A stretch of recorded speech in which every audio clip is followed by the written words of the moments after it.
Okay, so I watched Andrew Scott's Hamlet, and I loved it.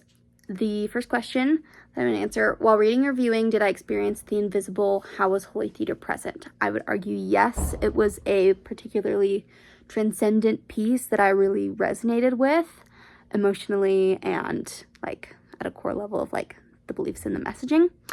I think this was part because of just like the brilliant performances of the actors. Andrew Scott was unbelievable. The girl who played Ophelia, I don't remember her name, but she was Sybil in Downton Abbey, and I loved her. And the like directorial approach with this kind of modern feel. It's set in modern Denmark, and they do some really cool things with that. So that's part of what created it. But it was so just like true and tragic.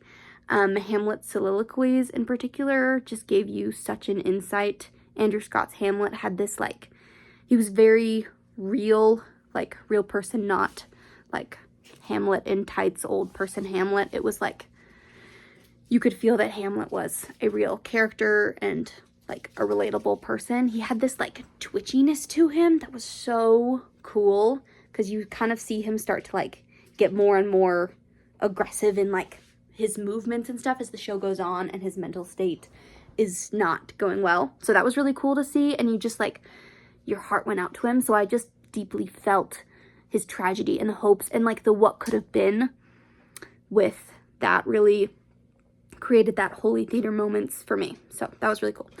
How may this performance differ when watched as a performance versus read as a script?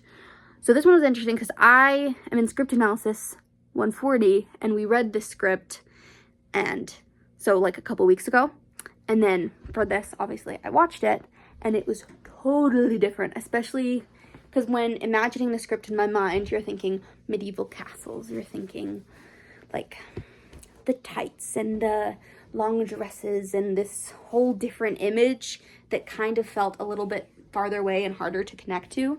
This piece felt so like in your face and real. There was also a lot of moments that played differently than I had envisioned them in the script because I was watching them live. There's this one in the Get Thee to a Nunnery scene. I believe it's in Act 2, but it's Ophelia and Hamlet, and at the beginning, like, well, you just see them, they're like cordial at first, and then it gets more and more like argument, and it's so tragic and awful because you just see them, like, when I first read the scene, I thought Hamlet's just being kind of a jerk, for reasons he's whatever, but in this one, it was like they wanted to be together, and you saw their love for each other so deeply, and then just see how they're pushed apart by the things that are happening in the play. The revenge plot. The Ophelia's kind of spying for her fam, and it was made aware to the audience that Hamlet knew that that was happening. So it just added this whole new layer to the scene. There's this moment where they like rush together and embrace and then immediately like shove each other away. And oh, it was so palpable. And that's not in the script, but that's part of the repertoire that is made real by this performance. It was awesome. There's also this montage at the end when everyone's dying. There's like this representation of like the afterlife through this performance that's not in the script, and added this complexity to the scene that isn't in every production of Hamlet, which I thought was awesome and an example of how the repertoire plays into this production. Third question. What were the power dynamics of the characters? Who holds the most power, and how is it used? This one's interesting because the power shifts at the beginning. They kind of throw Claudius's power like in your face. Like Hamlet's obviously grieving his father, and doesn't obviously like Gertrude and Claudius's relationship, but Gertrude and Claudius are at the beginning in the production I watched. They're like all over each other. It's their like, it looks like it's their wedding party dancing. They're like kissing, they're hugging, it's like Claudius he killed the king, he's grooving, like he's a happy man, and you can see just like the effortless kind of power he wields. But then, and Hamlet's kind of like this helpless prince, like he can't really do anything. But then the power kind of shifts, I feel like, when Hamlet gets this notice from his ghost dad, and so then now he's willing to kill Claudius to avenge his father. And so that gives Hamlet power, because he has the power to kill the king now. And then as the plot progresses, we see how this affects Claudius, and Claudius is racked with guilt. And suddenly he's not this powerful king anymore. He's brought down to a humbler space, but still plotting, you could say. But that interesting shift between Hamlet and Claudius was interesting to observe for sure. These are my notes, by the way.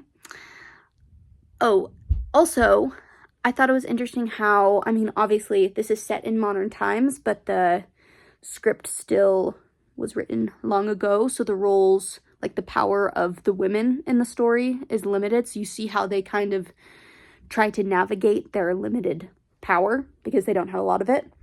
Ophelia, like, there's a reason she's got limited options when Hamlet disses her. Like, she can't really fight back against that.